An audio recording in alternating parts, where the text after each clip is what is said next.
نام نہاد مہاتما کے الزامات اور ان کے حملوں کے جواب میں منعقد کی جا رہی ہے۔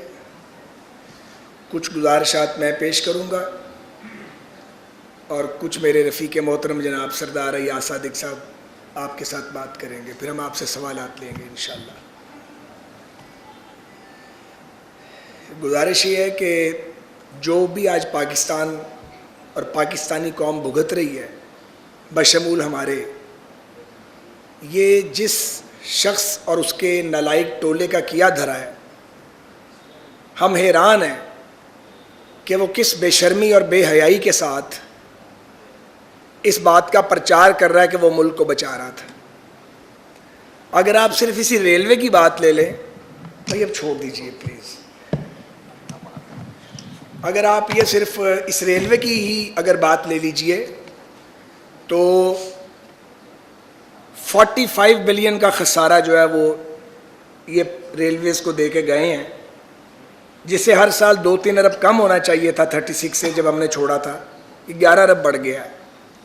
اور انکم جو ہم نے چھوڑی تھی اس میں انہوں نے برائے نام اضافہ کیا ہے اور سارے نظام کو تلپٹ کر گئے ہیں۔ اس کی تفصیل میں جانے کی اس وقت ضرورت نہیں ہے، آپ لوگوں کو معلوم ہے۔ حال نہیں ہے، پاکستان کے ہر ادارے کا عمران مافیا اور اس کے ساتھ جو سیاسی مسخرے تھے اور سیاسی یتیم تھے، انہوں نے ان کا کباڑہ کر دیا۔ اور اب یہ شخص جو ہے یہ 2-4 باتیں تواتر سے کر رہا ہے، اس لیے ضروری ہو گیا کہ اس کا ساتھ ساتھ جواب دیا جائے۔ ایک تو یہ کہ جو آدمی دوسروں کو چور کہتا ہے وہ خود کیا ہے؟ خود یہ عادی چور ہے۔ عادی چور سے مراد یہ ہے، اور عادی مفت خورا ہے۔ ساری زندگی یہ آدمی لوگوں کے مال پہ پلا ہے، کرکٹ کے دور سے لے کے آج تک اس کا یہی وتیرہ ہے۔ اسے کوئی پوچھے کہ تم 300 کنال کے گھر میں رہتے ہو، تھوڑا سا انکم ٹیکس دیتے ہو، یہ بجلی کا 1 مہینے کا بل اتنا نہیں آتا جتنا تم انکم ٹیکس دیتے ہو، تو تمہارا کاروبار کیا ہے؟ تم جو لوگوں پر انگلیاں اٹھاتے ہو، کبھی تم نے بتایا تمہارا کاروبار کیا ہے؟ تم روٹی کس طرح کماتے ہو؟ مگر اس سوال کا کبھی جواب نہیں دیں گے۔ لوگوں پر اعتراض کرے گا جی فلاں کے بچے جو ہیں وہ باہر بیٹھے ہوئے ہیں، تو تمہارے اپنے بچے کالا شاہ کاکو میں بیٹھے ہوئے ہیں، وہ بھی تو باہر ہی بیٹھے ہوئے ہیں۔ اور اگلی بات یہ ہے کہ ان کے بارے میں ہم تو اب کہہ رہے ہیں، ڈاکٹر اسرار مرحوم اور حکیم سعید مرحوم دہائیوں پہلے بتا گئے تھے کہ پروجیکٹ عمران لانچ ہوگا، اور ابھی تھوڑے دن پہلے اس کی تصدیق جن صاحب نے دی ہے ان کو آپ سب جانتے ہیں، اور انہوں نے اس انتخابی حلقے میں جہاں پی ٹی آئی کی حمایت وہ کر رہے تھے، انہوں نے کھڑے ہو کے کہا کہ پروجیکٹ عمران جو تھا وہ لانچ کیا گیا تھا۔ اب اصل مسئلہ یہ ہے کہ بعض لوگوں کو یہ ہضم نہیں ہو رہا کہ پروجیکٹ ناکام کیسے ہو گیا۔ پروجیکٹ تو اسی وقت ناکام ہو گیا تھا، یہ نان سٹارٹر تھا جب شروع کیا گیا تھا، اور یہ آج شخص آوازیں دے رہا ہے اسٹیبلشمنٹ کو اور جوڈیشری کو کہ آئیں اور ملک کو بچائیں۔ اس کا کیا مطلب ہے؟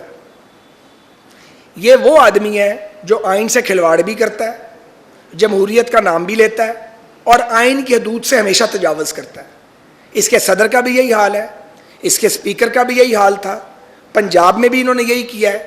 انہوں نے آئین کو ردی کی کتاب سمجھا ہے۔ اس سے پہلے یہ کام مارشل اور ڈکٹیٹر کرتے تھے، یہ ان سے بدتر ہے۔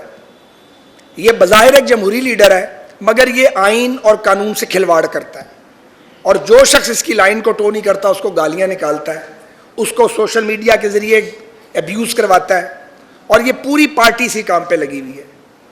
گھر سے لے کے جماعت تک ان کا ایک ہی کام ہے، یا جادو ٹونے کے ذریعے لوگوں کو پاگل کرو، یا ان کو چور بناؤ، یا ان کو غدار بناؤ۔ غداری کے ٹائٹل مارشل اور ڈکٹیٹر دیا کرتے تھے، یہ سول مارشل اور ڈکٹیٹر ہے ذہنی طور پہ۔ مطلق العنان آدمی ہے، یہ چاہتا ہے کہ اور کوئی آواز نہ آئے، صرف اس کی آواز آئے۔ یہ نہیں ہو سکتا۔ 22 کروڑ کا ملک ایک غیر متوازن آدمی کی خواہشات کا غلام نہیں ہو سکتا۔ یہ غیر متوازن آدمی بھی ہے اور احسان فراموش بھی ہے۔ اس کی فطرت ہے کہ جس نے اس پر احسان کیا، اس نے اسی کو ڈسا اور اسی کی تھالی میں چھید کیا۔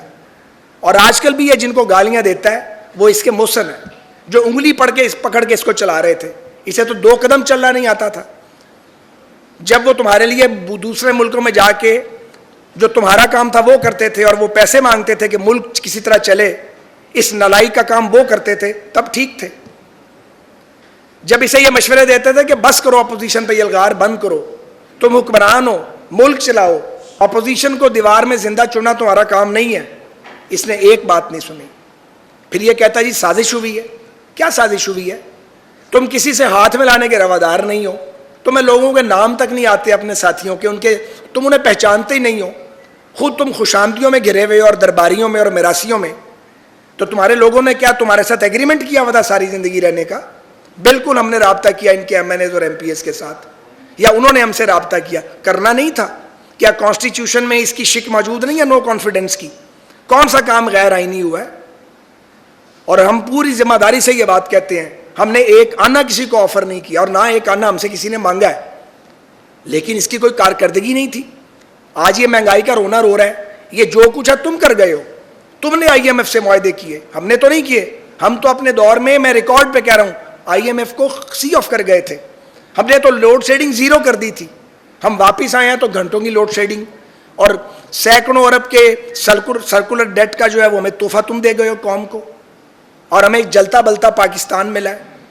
اور میں یہ بھی کہنا چاہتا ہوں, سب سے آسان تھا کہ ہم بھاگ جاتے, بہت آسان تھا. 1 روپیہ پیٹرول کی قیمت نہ بڑھتی, ہمارے ذمہ تو آتا بھی نہیں تھا.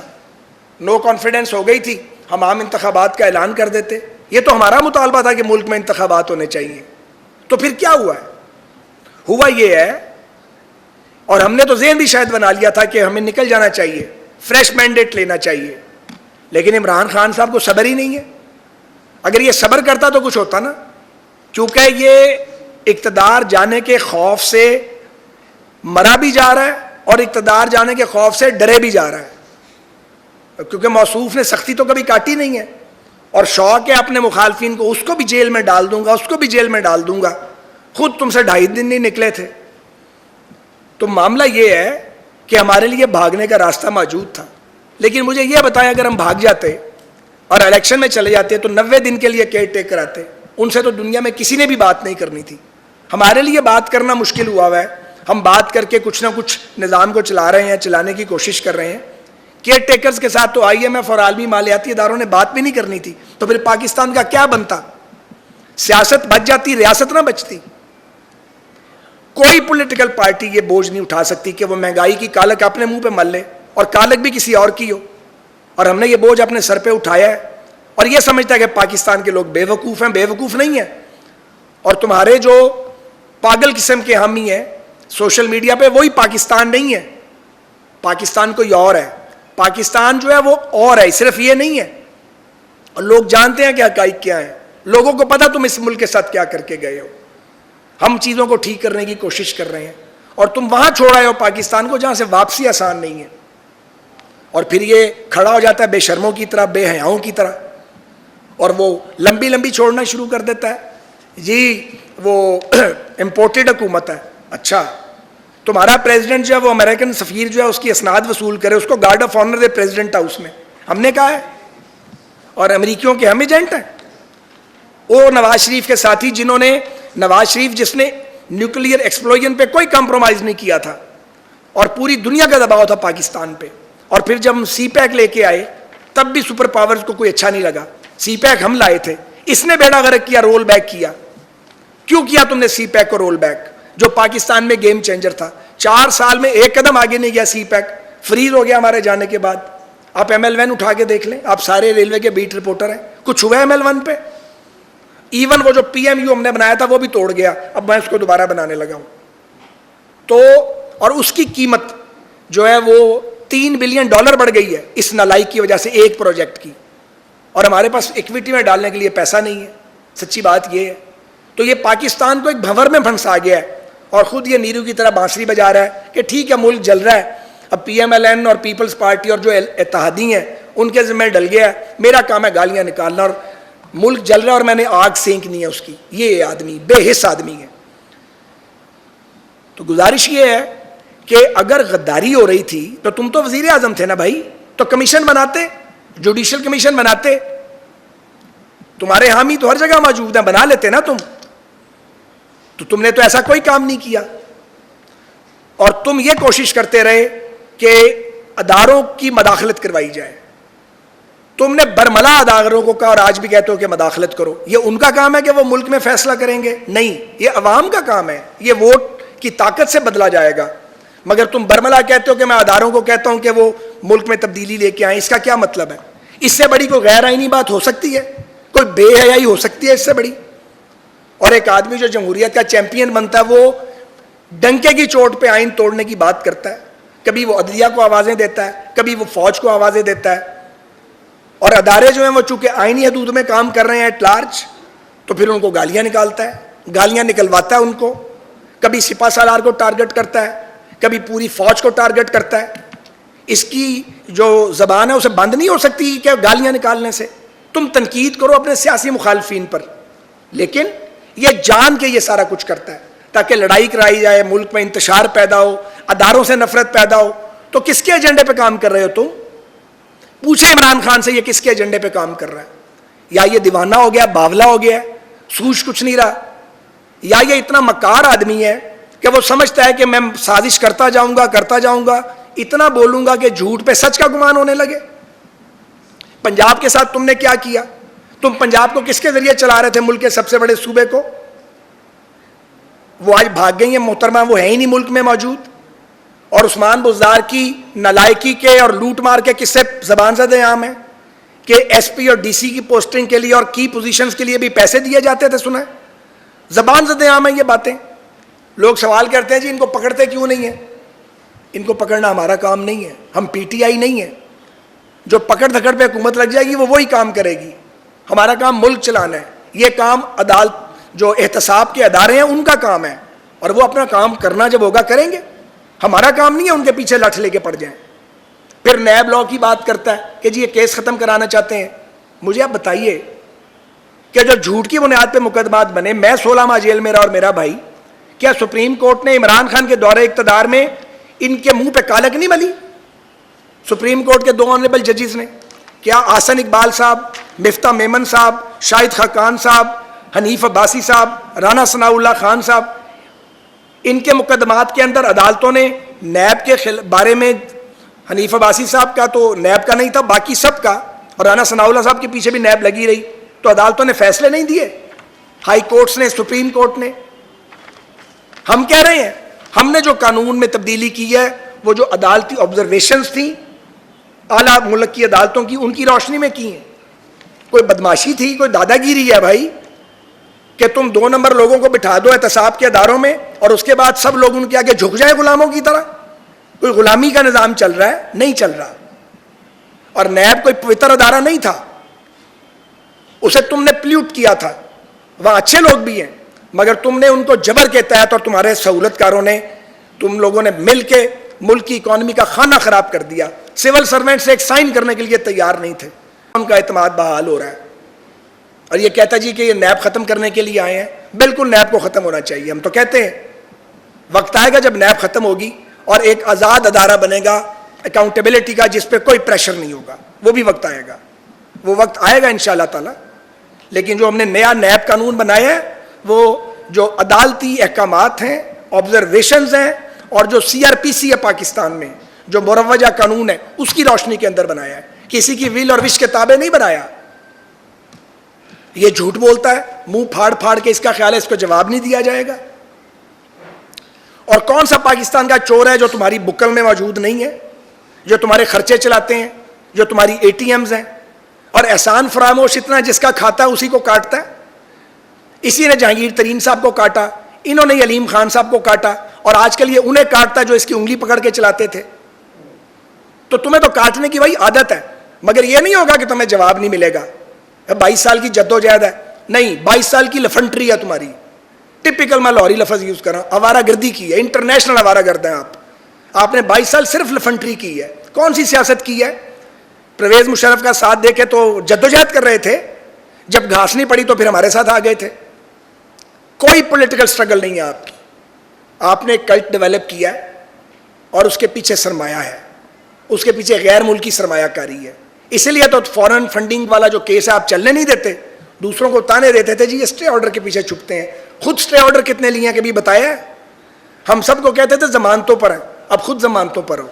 اور بزدل اتنا ہے کہ جب کوئی چیز اناؤنس کرتا ہے خود چھپ جاتا ہے. کبھی پش اپ لگانی شروع کر دیتا ہے, کبھی جا کے پشاور میں سی ایم ہاؤس کی پناہ لے لیتا ہے. یہ لیڈر اس طرح کے ہوتے ہیں کہ اپنے کارکنوں کو آگے لگا کے خود بھاگ جائیں اور چھپ جائیں. تو میں یہ گزارش کرنا چاہ رہا ہوں کہ یہ آدمی بنیادی طور پہ ایک فتنہ ہے. اور میں نے پہلے بھی کہا تھا جب انہوں نے نازیبہ گفتگو کی تھی خواتین کے بارے میں, اس پر شیاطین اترتے ہیں. لوگ ہیں نا جن پر شیاطین اترتے ہیں, یہ بھی ان میں سے ایک ہے. اسے اللہ تعالیٰ سے معافی مانگنی چاہیے. بہتان تراشی کی, جھوٹ کی, لوگوں کو ناجائز جیلوں میں ڈالنے کی, فتنہ پھیلانے کی, اپنے اقتدار کے لیے فساد پھیلانے کی, اللہ سے معافی مانگنی چاہیے. ہم سے نہیں, خدا سے معافی مانگے. بہت بڑا بوجھ اٹھایا اس نے اور اس کے ساتھیوں نے, جو اس کے ساتھ بات درباری ہیں. ایک آدمی کو خوش کرنے کے لیے تم یہ سب کچھ کرتے ہو, اس کی طرف دیکھتے ہو. ہم بھی اپنی قیادت کا بے پناہ احترام کرتے ہیں, اختلاف بھی کرتے ہیں, ڈنکے کی چوٹ پہ کرتے ہیں. ایشوز پر وہ ہماری بات سنتے ہیں. یہ کوئی بادشاہت اور غلامی کا نظام نہیں ہے. گو پاکستان میں آئیڈیل جمہوری سیاسی نظام نہیں ہے. میں نے کبھی نہیں کہا کہ آئیڈیل جمہوری سیاسی نظام ہے, لیکن ایسا نہیں ہے کہ لوگ اپنی قیادتوں کے سامنے بات نہیں کرتے ہیں. مگر تم نے جو کلٹ بنایا ہے محنت کر کے, اور تمہارے سہولت کاروں نے اور تمہارے فورن سپانسرز نے, یہ بے نقاب ہو رہا ہے اور بے نقاب مزید ہوگا. تم نے پاکستان کو نقصان پہنچایا ہے. تم جیسے نالائکوں کی وجہ سے پاکستان آج اس حال پہ ہے کہ ملک چلانا جو ہے وہ مشکل ہو گیا. تو میں یا صادق صاحب سے کہوں گا کہ وہ بھی اپنی بات کر لیں, پھر آپ سوالات کیجئے گا, ہم جواب دیں. اعوذ باللہ من الشیطان الرجیم, بسم اللہ الرحمن الرحیم. شکریہ سعد صاحب. آج سعد صاحب کچھ تھوڑے سے دل سے بات کر رہے تھے. یہ وہ جذبات ہیں جو میرا خیال ہے ہر پاکستانی کے ہیں, اس لیے کہ ہر پاکستانی بھگت رہا ہے عمران خان کی اور ان کی جماعت کی نااہلی. کشمیر کا ایشو آپ سب جانتے ہیں, صرف لپ سروس ہوئی. جب ہندوستان کی فوجیں جا رہی تھیں, خود قومی اسمبلی میں انہوں نے کہا کہ ہندوستان فوجیں بھیج رہا ہے مقبوضہ کشمیر میں, تو تب تو خان صاحب نے 2 مہینے پہلے جو ڈپلومیٹک اوفینسو لانچ کرنا تھا وہ تو نہیں کیا. جب پارلیمنٹ میں آگے بیٹھ کے بات کی, اس کے بعد اپوزیشن نے تجویز دی کہ آپ ہر ملک میں اپنے الیکٹڈ ریپرزنٹیٹیو اور سفراء کو بھیجیں تاکہ وہ جا کے وہاں بات کرے اور وہاں بتائے کہ کشمیر کا ایشو کیا اور کشمیر میں کیا ہو رہا ہے. انہوں نے وہ بھیجنے سے کہہ دیا کہ بھیجیں گے, مگر بھیجا نہیں, چونکہ یہ ٹرمپ کے ساتھ جو وعدہ کر کے آئے تھے بیٹھ کے کشمیر کے اوپر, وہ پورا کرنا تھا.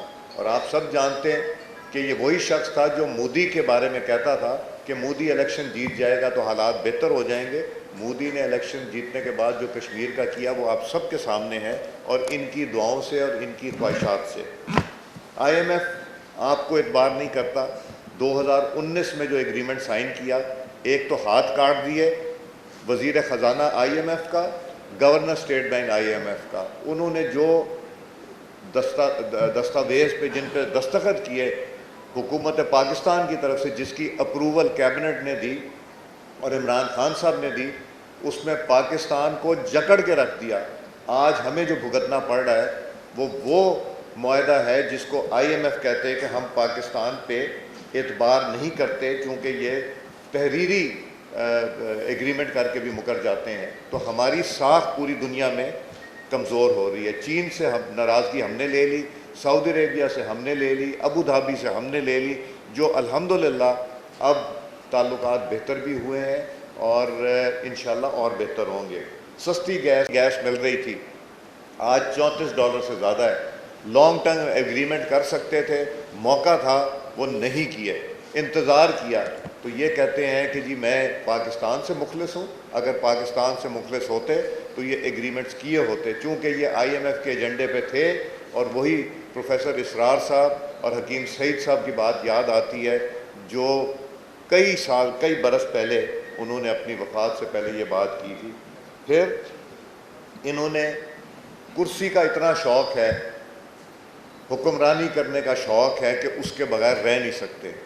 جتنا لٹکا سکتے تھے ووٹ آف نو کانفیڈنس کو لٹکایا کہ مجھے کوئی ہفتہ مل جائے, مجھے کو کچھ دن مل جائیں, مجھے کچھ گھنٹے مل جائیں, کچھ منٹ تک کی بات چلی گئی کہ میں کچھ منٹ وزیر اعظم رہ جاؤں. حالانکہ جب vote of no confidence move ہو گیا تھا تو سب کو یہ معلوم تھا کہ ان کی حیثیت وزیر اعظم ختم ہو گئی ہے، مگر ہوس کرسی کی، اور اسی کرسی کی ہوس میں ان کے جو بیانات ہیں وہ بھی آپ نے دیکھے کہ اگر میں نہ رہا تو میرے منہ میں خاک، مگر یہ کہتے تھے اگر میں نہ رہا تو فوج کے ٹکڑے ہو جائیں گے، فوج تباہ ہو جائے گی۔ یہ کبھی کوئی وزیر اعظم یا کوئی پولیٹیکل ورکر اپنی فوج کے بارے میں ایسا بیان دیتا ہے؟ پھر سپہ سالار کے اوپر اٹیک، وہ بھی لوگوں کے پاس ویڈیوز ہیں کہ اندر بیٹھ کے کہتے ہیں میں کہوں گا کہ کچھ کریں، کوئی بہتری لے کے آئیں، کوئی تعریفیں کروں گا، سوشل میڈیا پہ آپ لوگ گالم گلوچ کرتے رہیں۔ یہ کوئی بچے تو نہیں ہے کہ ان سے ڈھکی چھپی بات ہے۔ پھر یہ وہی شخص ہے نا جو کہتا تھا اگر میں اقتدار میں نہ رہا، اگر نیوٹرل جو ہیں وہ میرا ساتھ نہیں دیں گے، اگر جوڈیشری ساتھ نہیں دے گی تو خدا نخواستہ، میں خدا نخواستہ کہہ رہا ہوں، اس نے نہیں کہا تھا کہ پاکستان کے 3 ٹکڑے ہو جائیں گے۔ یہ وہی نقشہ ہے جو صدیوں پہلے پاکستان کے بارے میں کرتا تھا، وہی جس طرح سعد رفیق صاحب نے کہا کہ جو احسان کرتا ہے اسی کو یہ دستہ ہے، اور یہ بچپن سے اس کے سارے دوست بھی یہ جانتے ہیں اور میں بھی جانتا ہوں۔ شکر ہے مجھے 1 سال میں ہی سمجھ آ گئی تھی سیاسی سفر اس کے ساتھ جب شروع کیا تھا۔ پھر انہوں نے ایک اور میں آپ کو خبر دے دوں، ایک ان کے خلاف ریفرنس اسپیکر نیشنل اسمبلی کے پاس موو ہو چکا ہے، اور ریفرنس توشہ خانہ سے ریلیٹڈ ہے۔ پیسے کہاں سے آئے جس پیسے سے وہ توشہ خانہ کی چیزیں خریدی گئیں؟ انہوں نے ویسے ایک کام تو اچھا کیا، انہوں نے پورا صفایا کر دیا توشہ خانہ کا، جو پچھلے پرائم منسٹر چھوڑ گئے تھے انہوں نے تو صفایا کر دیا۔ وہ سستی انہوں نے وہاں سے توشہ خانے سے چیزیں لیں، نمبر 1 پیسہ کہاں سے آیا، پھر اس کے بعد جو بیچا اس کی رسیدیں کدھر ہیں، کس کو بیچا، کتنے کا بیچا، اس سے آمدن کتنی ہے، اور اس کے اوپر ٹیکس دیا۔ شاید وہ جو 1 کروڑ روپے ٹیکس دیا ہے انہوں نے، شاید وہ اس کے حوالے سے ہو۔ تو میں اب بات مختصر کرتے ہوئے یہ ضرور کہوں گا کہ وہ ریفرنس جو موو ہوا ہے وہ انشاءاللہ 30 دن میں اسپیکر صاحب نے اس کا فیصلہ دینا ہے، اور پھر وہ الیکشن کمیشن کے پاس جائے گا جس نے 30 دن میں اس کے اوپر فیصلہ کرنا ہوگا۔ میں اسپیکر صاحب سے یہ استدعا کروں گا، میں نے پہلے بھی کہا ہے، ایک ہم نے ریزولوشن موو کی تھی پارلیمنٹ میں جو یونینیمسلی ایکسیپٹ ہوئی تھی، جس میں کہا تھا کہ حکومت پاکستان کو یہ کہا جائے کہ عمران خان کے خلاف یہ بیانات دینے جس میں پاکستان ٹوٹنے کی بات کی تھی، اور جس نے خدا نخواستہ پاکستان ٹوٹنے کی، اور یہ کہ فوج اگر میرا ساتھ نہ دیا تو فوج تباہ و برباد ہو جائے گی۔ میں نے ان سے پہلے بھی کہا ہے، میں کو 2-3 دفعہ کہہ چکا ہوں کہ اس ریفرنس کو وہ حکومت پاکستان کو بھیجیں تاکہ یہ سپریم کورٹ آف پاکستان میں اس کو لیا جائے، اٹھایا جائے، اور آرٹیکل 6 کبھی تو لگانے کی بات کریں، اور اس سے بہتر موقع کوئی نہیں ہے۔ اور انشاءاللہ اس کا رستہ روکیں گے۔ اس نے جو پاکستان کو تباہ کرنے کی بات کی، 4 سال تو اس کے بچے، تینوں بچے یہاں نہیں آئے، 2 بیٹے اور 1 بیٹی، جس کو شاید یہ نہیں مانتے، وہ بھی پاکستان نہیں ہے، اور دوسرے کے بچوں کی بات کرتے ہیں کہ جو پاکستان میں نہیں رہتے۔ اپنے بچے تو لے آؤ، پہلے اپنے بچے یہاں لاؤ، ان کو پڑھاؤ، یہاں پہ کرو، یہاں کی تعلیم دلواتے، وہاں کیوں تعلیم دلوائی؟ پھر کیا وہ مسلمانوں کے گھر میں رہ رہے ہیں؟ یہ بھی ایک سوال ہے جو آج مجبوراً کرنا پڑ رہا ہے ان کی غلیظ زبان کی وجہ سے۔ شکریہ۔ کیا ہے